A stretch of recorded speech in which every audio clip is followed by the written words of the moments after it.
Everybody, welcome back to another episode of Dialing In and continuing on with some of the new features that we have received in firmware 3.15. Today I'm going to take a look at dialing in the amazing new Heliosphere Delay.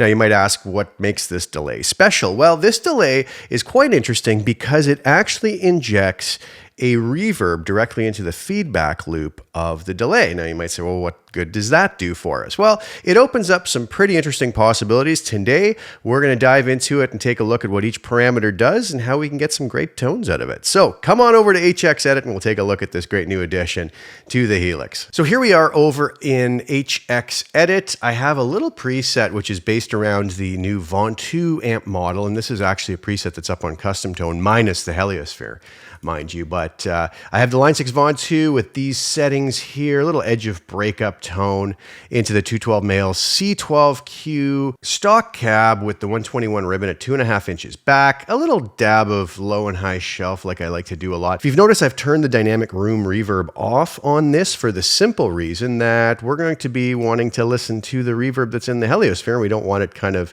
masked by any other reverb that we would be hearing from elsewhere. So all of the reverb you're going to hear in this video is actually being generated from the Heliosphere. And I have a little low and high cut on the parametric EQ and just a dab of this new Ampeg Opto Comp at the end of the chain. So without the Heliosphere on, this preset sounds like this.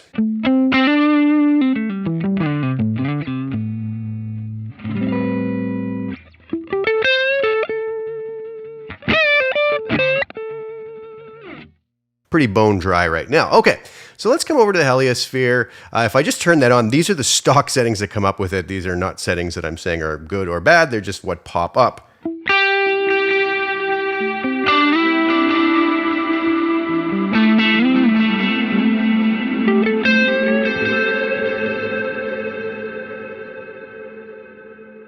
Pretty massive, pretty wet sounding. So we're going to take a look at what all these parameters do and let's see if we can get it sounding really interesting. Okay, so obviously we have time, which I oftentimes set over to note sync because I usually do like to sync my delays to the actual tempo that we're dealing with.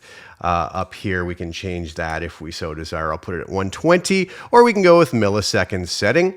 Very typical of pretty much all delays. We have feedback, which is going to be the number of repeats we get of the note that we've played. Now, we also have rate and depth, which tells me that we have some modulation that we can put, not on our direct signal, but and I'll show that in a moment, but only onto our feedback loop or our delayed repeats. The interesting thing is the rate and the depth also affect the reverb. So the modulation is placed after the reverb in the chain, which can open up some pretty interesting effects. And I'll show you that very shortly. So we have rate and depth. We have our mix control, which is going to balance the clean direct signal with our affected signal. Our level is just our output. Our scale control is going to kind of give us the ability to get some bouncing effects between the left and the right. Oftentimes I leave that at 100%. To get rid of the stereo effect, but we'll explore that too. We have reverb mix and reverb decay, and we have headroom, which we won't really be looking at today. That's just if we need a little more headroom, if there's any sort of distortion artifacts that are coming through. And we have trails that I'm going to just put on here. So let's do this first. We're going to bring our reverb mix and our reverb decay down to 0, our rate and our depth down to 0. With my scale at 100%, I'm going to bring my feedback down to 0. I'm going to set my note sync at a quarter note. What we should have here is a very generic, almost boring sounding delay.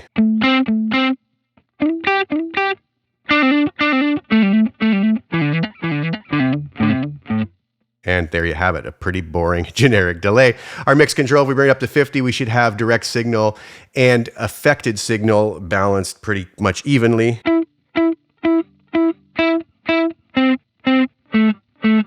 You know, with these settings, we could set something like a dotted eighth note.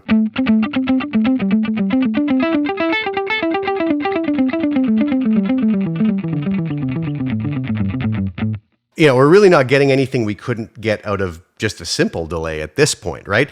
If we bring this back to a quarter note, if I bring my scale in and move it back to the 50% mark, if you've noticed here at 100%, I hit a note. 1/4 note later, I get basically straight up the middle, a mono sounding delay of a quarter note later, right? One repeat. If I bring my feedback control up, I can add more repeats to that, but let's keep that back down there. If I bring my scale down to 50, now what we're going to do is we're going to get an eighth note over on this side, and then our normal quarter note over on this side. Right, and we can vary that.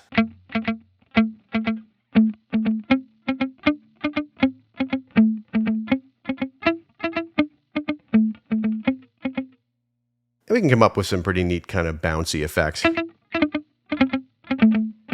Now that's not really unique to this particular delay, so I'm just going to leave that at 100% so as not to really complicate things. So let's do this though. Let's bring our feedback up a little bit so we have a few repeats going on,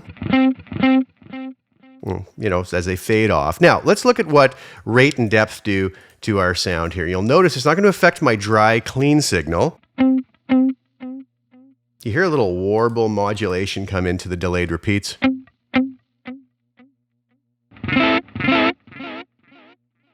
We crank it up, we can really hear. Okay, so that's what we have for our modulation. Obviously, that's pretty extreme. Let's bring that down to 0. So let's bring our reverb mix into about 50% with our reverb decay at 0. You'll notice now, not my direct signal, but my delayed repeats now have reverb on them.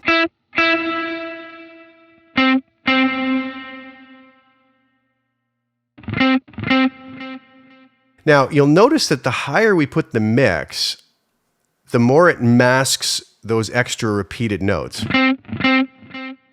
See, we get a little dab of reverb there, and we still have our repeated delays. But as I bring this up, you'll notice that reverb kind of masks those delayed repeats. So let's bring our delayed repeats up.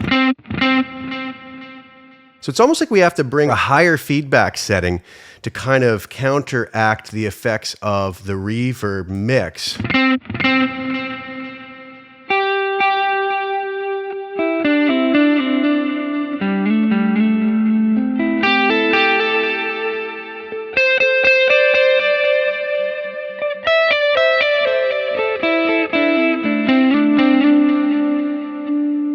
Now if we bring that mix all the way up on the reverb,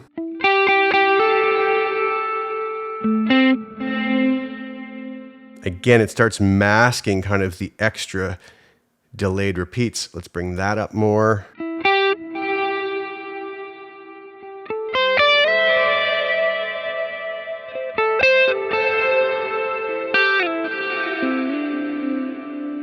And then we could balance all of that off by using our overall mix control.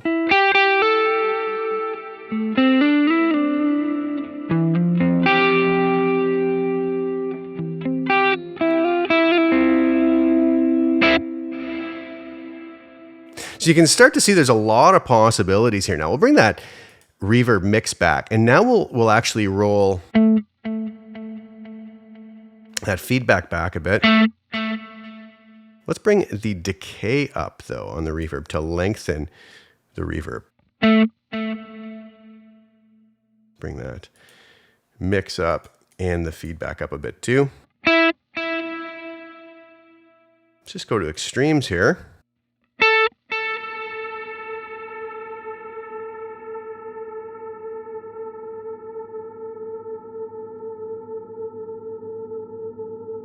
Now we have an exceptionally long reverb decay. Let's do that with a much lower feedback setting. What's really neat about it is we hit our initial note and it doesn't get affected by the reverb. It's still bone dry.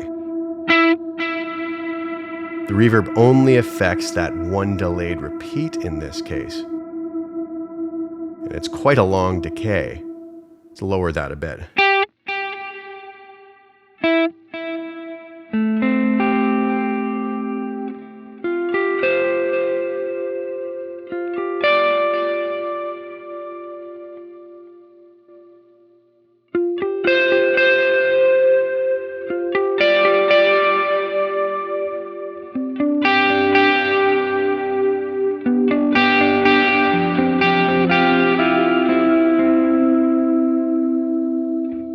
Pretty interesting. So let's do this. Let's bring those back to around 5.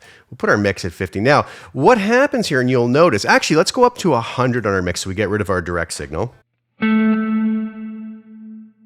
And get a bit of a longer decay going here, a bit of a longer mix, because I want you to hear how the modulation is also going to affect the reverb. So let's bring some depth in here and some rate.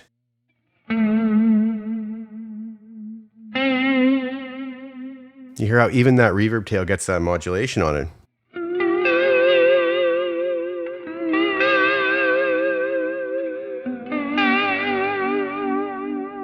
Now, that might be quite extreme and not something you want, but I'm just trying to illustrate the point that we can actually apply that modulation part to the reverb as well. So that leaves us with some pretty interesting possibilities. You know, if I bring in a little bit of feedback here, I'm going to bring this rate back quite a bit and the depth back, just so we get a little dab of that in there.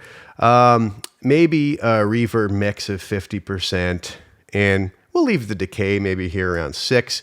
And we'll bring our mix back to maybe, our overall mix back to about 35%. See what that does for us.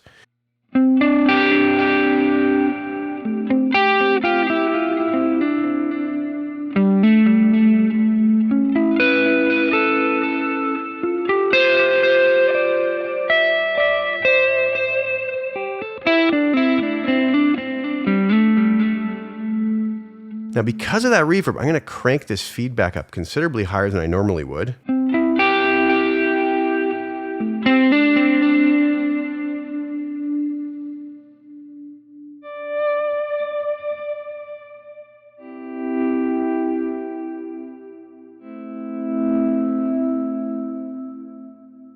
Add a little more depth and rate to the modulation.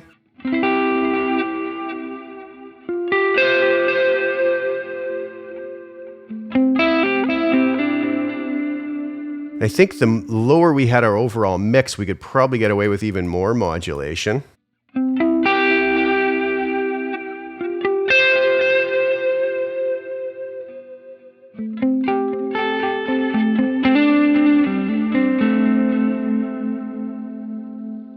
Then we could probably play with our scale control a bit, because we don't have such defined repeats now, because they're being kind of blended with both the modulation and the reverb. So if I was to bring this back to 50%, should give us a little bit more of a stereo effect. You can kind of hear it bounce between speakers now.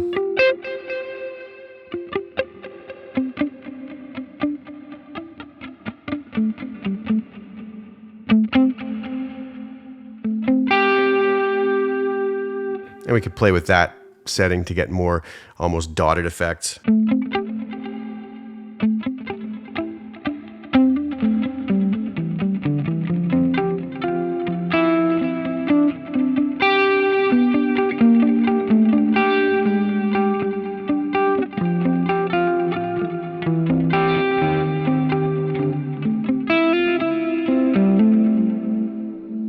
Can really hear that modulation at work. We can bring that down if we don't like so much of that warble effect in there.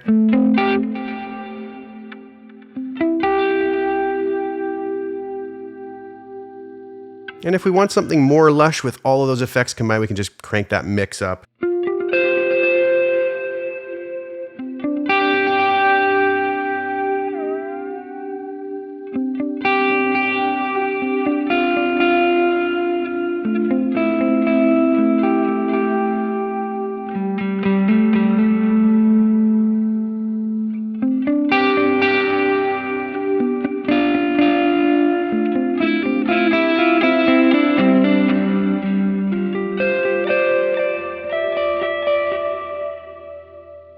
And keep in mind, that's all just from the Heliosphere Delay. I don't have any other effects going here, so no other reverb. So it's an interesting way to have a bigger reverb sound that's not going to maybe jump all over your direct signal, because it's going to have to wait the full amount of time before the delayed repeats kick in, before that reverb is going to be apparent, almost like having a really long pre-delay on a reverb, which can actually open up a lot of pretty interesting possibilities. So what do you guys think? I think that is one of the coolest new effects that we have given to us in firmware 3.15. I wanted to go through that sort of parameter by parameter so that everybody sort of understands what's actually going on. There's a lot of possibilities, a lot of interaction between the controls, especially with the reverb and modulation, and the feedback control are kind of really dependent almost on each other, right? The feedback with lots of repeats almost kind of gets buried once we have higher reverb settings. And so we're going to have to play with that, but there's a lot of possibilities and a lot of flexibility with this. So I hope you guys enjoyed that. Please like the video, share it with anybody who you think would get some use out of watching it. Also, please subscribe to my channel and hit the little bell notification to get notified when I put new content out. I'll be back with a lot more content and more firmware 3.15 material in the very near future. So thanks again so much for tuning in and sharing your time with me. Ciao for now.